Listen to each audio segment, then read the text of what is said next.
안녕하세요. 생기한의원 박지영 한의사입니다. 지난 시간에 이어서 이번 시간에도 정대웅 원장님을 모시고 아토피 피부염에 대해서 말씀 나누겠습니다. 정대웅 원장님 반갑습니다. 안녕하세요. 저는 태어날 때부터 아토피와 싸우다가 한의학을 만나서 제 일상을 되찾은 생기한의원 노원점의 정대웅 한의사입니다. 아토피 피부염은 정말 그 범위가 넓고 명확하지 않은 질환입니다. 그렇기 때문에 어떤 증상이 생겼을 때 이것도 아토피 때문인가? 라고 알아채기도 쉽지 않기도 합니다. 또 워낙 여러 가지 치료법을 시도하다 보니 그 효과가 어디까지 미치는지도 모르는 경우가 많죠. 네, 아토피 환자분들을 진료하다 보면 비단 피부 증상뿐만 아니라 눈과 관련된 합병증으로 고생하시는 경우가 매우 많은데요. 정대웅 원장님도 이런 경험을 여러 차례 하신 것으로 알고 있습니다. 네, 그렇습니다. 저도 다른 중증 환자분들처럼 실명 위기를 여러 번 겪으면서 수술도 여러 번 받았습니다. 바로 아토피 때문에 생긴 안과 합병증 때문이었어요.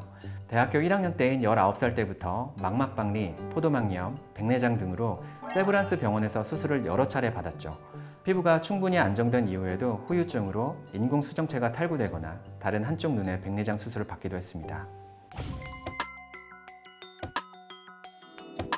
네, 아토피는 피부 질환으로 알려져 있기 때문에 안과 질환에 대해 말씀드리면 조금 낯설게 느껴지실 텐데요. 아토피 피부염으로 전신에 염증성 반응이 진행되는 경우에는 백내장, 결막염, 망막박리와 같은 안과 질환이 합병증으로 나타날 수 있습니다. 최근 한 연구에 따르면 한국 성인 아토피 환자 중에 안과 질환으로 수술을 받은 경우가 일반인보다 무려 2.9배나 높다고 합니다. 아토피를 겪고 계신 환자분들이 왜 눈 관련 질환에 취약한지 설명을 좀 드릴게요. 크게 세 가지를 먼저 꼽을 수 있는데요. 바로 전신의 염증 반응, 스테로이드의 부작용, 그리고 눈에 가해지는 물리적 충격이에요. 하나씩 자세히 알려드릴 테니 만약 눈이 침침하다거나 시야가 흐려지는 증상이 있다면 꼭 끝까지 주의 깊게 들어보세요. 지금은 비록 증상이 없더라도 눈의 손상은 한 번 일어나면 되돌릴 수 없으니 미리 예방하는 차원에서 이 정보를 잘 기억해 두시는 게 좋겠습니다. 많은 분들이 아시는 것처럼 아토피는 만성적인 염증성 질환입니다. 그런데 염증이라고 해서 부정적인 것만 아니죠. 가벼운 염증은 오히려 피부 장벽을 재생하는데 도움을 주는 긍정적인 기능도 있습니다. 하지만 문제는 만성 염증입니다. 만성 염증은 활성산소를 생성하고 혈류순환을 통해 우리 몸의 다른 조직에도 영향을 미칠 수 있습니다. 아토피 환자분들은 활성산소를 억제하는 면역 효소의 활동성이 저하되어 있는 것으로 알려져 있습니다. 그래서 활성산소가 많아지면서 발생하는 산화 반응이 세포막을 손상시키고 결국 수정체가 혼탁해져서 백내장을 비롯한 안과 질환으로 이어지게 됩니다. 눈 주위에 스테로이드를 바르거나 장기간 복용하면 그 성분이 몸속으로 흡수되어서 눈의 여러 가지 대사 과정에 영향을 줍니다. 결국 수정체가 혼탁해지게 만드는데요.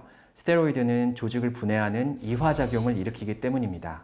특히 수정체 뒤쪽에서 혼탁해지는 후낭하 백내장이 잘 생긴다고 하죠. 그래서 강조하지만 스테로이드는 눈가에 바르지 않도록 해주세요.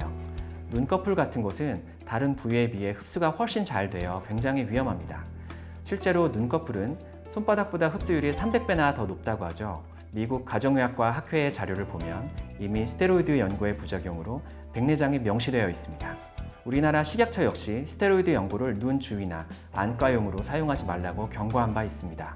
네, 그렇습니다. 실제로 백내장 진단을 받거나 수술을 한 환자분들 중에는 스테로이드 젤을 비롯한 면역 억제제를 장기간 사용한 경우가 많은데요. 이러한 사례를 진료실에서 자주 접하게 됩니다. 그럼 다음으로 마지막 세 번째 원인에 대해서도 살펴보겠습니다. 네, 눈의 합병증의 또 다른 중요한 원인은 바로 눈을 비비거나 때리는 습관입니다. 아토피나 습진 때문에 얼굴이 간지러울 때 많은 분들이 눈을 비비거나 긁지 않으려고 얼굴을 두드리곤 하죠. 하지만 이런 습관이 눈에 아주 나쁜 영향을 줍니다. 눈을 계속 비비면 각막에 스크래치가 생겨 난시가 발생하고 시력이 저하될 수 있어요. 또한 눈을 두드려서 충격을 주면 눈 주위 혈관이 충혈되고 염증 물질이 증가하고요. 이로 인해서 시력이 떨어지고 세포들이 피로해지면서 안압이 상승하게 됩니다.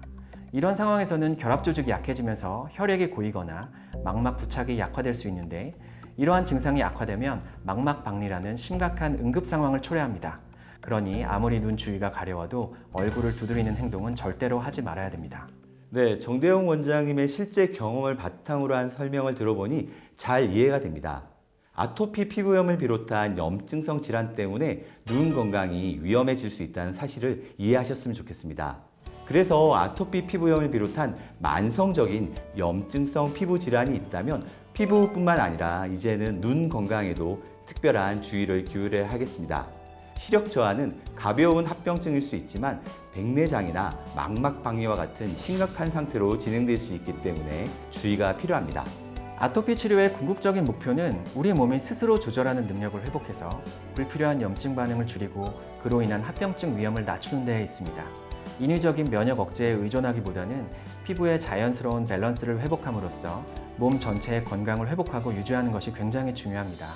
네, 오늘 영상에서도 지난 시간에 이어서 아토피 피부염을 극복하신 정대용 원장님을 모시고 말씀을 들어봤습니다. 정대용 원장님이 실제 경험담을 바탕으로 말씀해 주신 내용들이 여러분들께 많은 도움이 되었으면 좋겠습니다. 영상을 보시고 궁금하신 점은 댓글로 남겨주시면 답변 드리겠습니다. 시청해 주셔서 감사합니다.